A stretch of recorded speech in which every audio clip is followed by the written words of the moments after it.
Bom, e agora aqui no nosso programa a gente vai falar sobre TDAH, que é um déficit de atenção, aí, hiperatividade que, entre aspas, incomoda muita gente, né?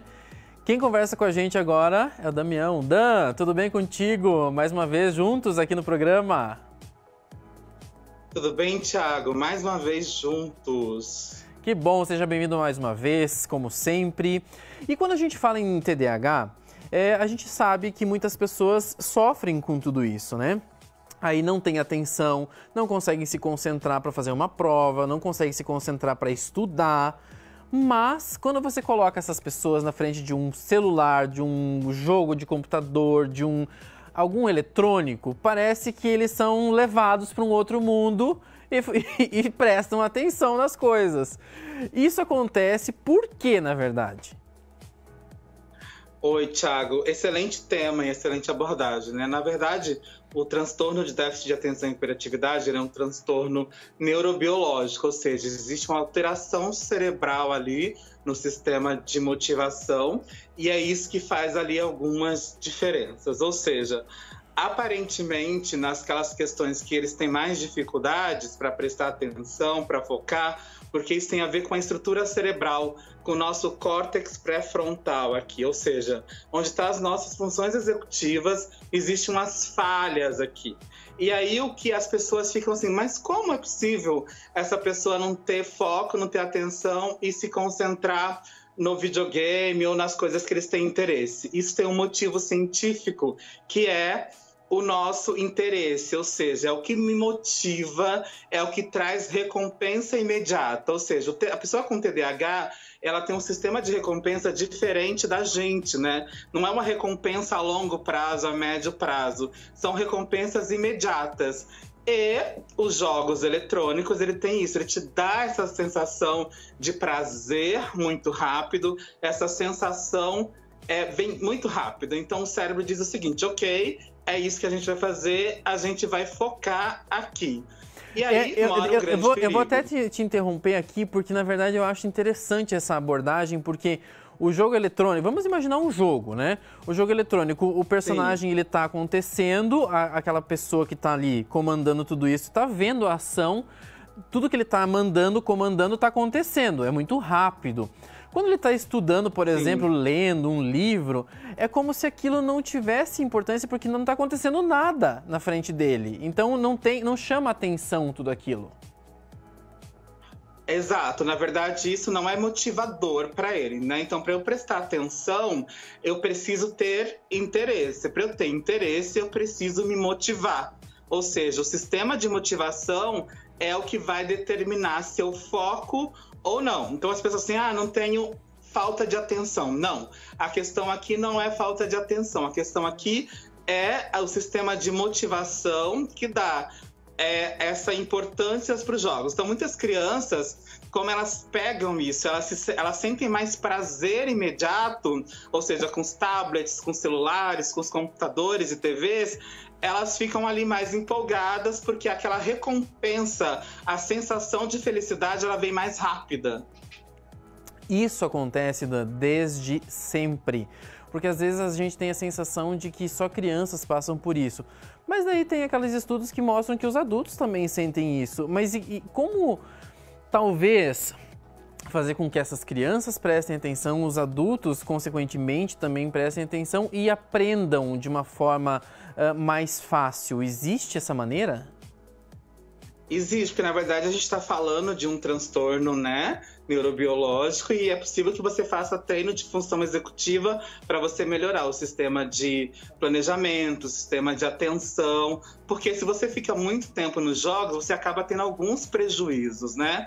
Então você tem ali diminuição das habilidades sociais, a intenção comunicativa ela piora, ou seja, quanto mais tempo você se dedica aos jogos, mais fica difícil de você interagir com o mundo real.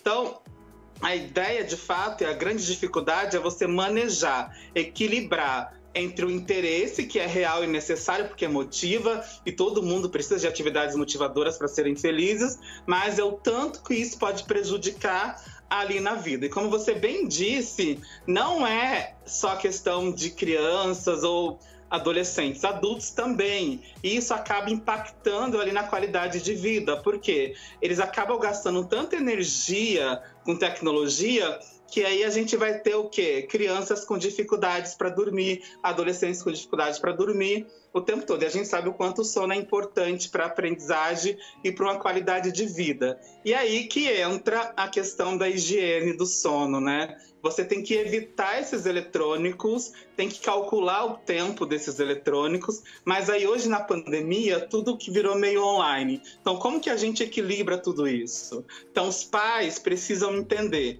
que brincar no eletrônico não é proibido, mas a questão aqui é mensurar. E aí é proibir mesmo. 2 horas antes de dormir não pode pegar no tablet, não pode pegar no celular, que vai impactar ali no sono. Ou seja, a gente precisa reduzir essas questões de distração, criar zonas livres de mídia, sabe? Resgatar aquelas brincadeiras mais tradicionais, resgatar os jogos de stop, jogo de dama, jogo de memória, trazer para as coisas para o dia a dia, porque aí a gente muda o sistema de motivação do cérebro. E aí, como nosso cérebro é plástico, Thiago, isso fica muito fácil. Então é importante que as famílias lembrem os seus jovens, seus filhos, a se desconectar, que o contato visual é importante, que se relacionar com os outros é importante, mas também delimitar tempo. Ou seja, você pode jogar 2 vezes por semana, 3 vezes por semana, quanto tempo? Isso é uma coisa que é importante a gente estar falando aqui, porque isso é uma questão de ordem, uma questão de você ter controle sobre essas crianças, jovens, que hoje muitas vezes os pais não conseguem ter. E na verdade, para que eles consigam aprender, é necessário essa puxada, né, de freio nesses jovens, não é, Dan? Sim, na verdade é o que a gente chama de rotina, né, Thiago? Rotina para criança e adolescente é muito importante, para adultos também. Mas nesse momento a rotina ela vai funcionar como esse freio que você está dizendo. Ou seja, você vai ter momentos para brincar, momentos para estudar, momentos para falar, momentos para usar os videogames. Então tem que ficar claro para aquela criança, para aquele adolescente, quais são os momentos que ele vai ter acesso. Aí fica mais fácil, porque é muito difícil depois de você acostumar uma criança que fica o tempo todo ali no eletrônico, trazer ela de volta para as coisas mais tradicionais. Por quê? A gente desenvolve uma certa rigidez, né? Porque a gente tem umas funções chamadas flexibilidade cognitiva. Então, nosso cérebro ele foi desenvolvido para a gente ter estabilidade. E como aquele jogo dá mais prazer, o que eu vou procurar? O jogo eletrônico. Eu não vou querer conversar com alguém, porque eu sei que se eu jogar, se eu ganhar ali, eu fico mais feliz. Então, fica até difícil da gente equilibrar os fatores que motivam essas crianças. Por isso que é importante, que você bem disse, rotina é fundamental. Manhã, tarde, noite, de domingo a domingo, no final de semana, rotina mais flexível, porque nós estamos falando de criança de desenvolvimento, o adolescente é um pouco mais pesado ainda, porque a gente tem uma poda neural que causa muito prejuízos aí, se a gente não tiver, por exemplo, as habilidades sociais trabalhando. Então, quanto mais você ficar distante da vida real e mais preso aos jogos eletrônicos, mais sofrimento você vai ter, mais dificuldade você vai ter de se adaptar ao mundo real, à nossa vida cotidiana. E às vezes a gente acha que são poucas pessoas, né? Mas hoje muita gente tem o diagnóstico de TDAH, né, Dan? Então é importante a gente estar sempre debatendo sobre esse assunto e falando que pode ajudar muita gente, né? Exato. Então, assim, a gente tem muita gente hoje com diagnóstico de TDAH, cerca de 3% da população, mas a gente precisa entender que não é uma preguiça, que não é má vontade, e sim um sistema de funcionamento do cérebro. Então, por que acontece isso? Porque o ser humano, ele é um ser humano, nós somos pessoas que buscam prazer. E ali no TDAH, eles vão focar, vão ter interesse naquelas coisas que geram prazer mais imediato. Então, não é preguiçoso, não é mal educado, é uma questão de funcionamento cerebral, mas como você bem lembrou no início, Thiago, rotina, treino muda isso e você melhora a qualidade de vida. Ou seja, quanto menos tempo com tecnologia, mais tempo se tem para focar no mundo à nossa volta. E aí você melhora a sua qualidade de vida, melhora as suas habilidades sociais, você acaba interagindo mais. ganhos para todos os lados. É para proibir? Não. É para encontrar a medida adequada para que gere o prazer necessário, mas que também ele entenda que existe vida além dos jogos eletrônicos, além do celular, além do tablet. Uma coisa importante para lembrar, Thiago, para os pais que estão assistindo, que jogos eletrônicos, deixar a criança brincando no tablet não é brincadeira, né? Brincar é você se envolver quando existe uma relação. Ali é só uma relação eletrônica 1 a 1. Então, a brincadeira tradicional, você brincar de pique-esconde, você sair por aí do stop com seu filho, trazer aquelas coisas que os nossos avós faziam com a gente, que a gente fazia na nossa adolescência, isso é muito importante para o desenvolvimento infantil e adolescente, especialmente agora nessa época de pandemia. Então, gente, o simples não é caro, funciona e você acaba ajudando bastante o desenvolvimento dos seus filhos. Muito, muito maravilhoso, como sempre, Dan. Queria agradecer mais uma vez a participação aqui junto com a gente e espero revê-lo em breve.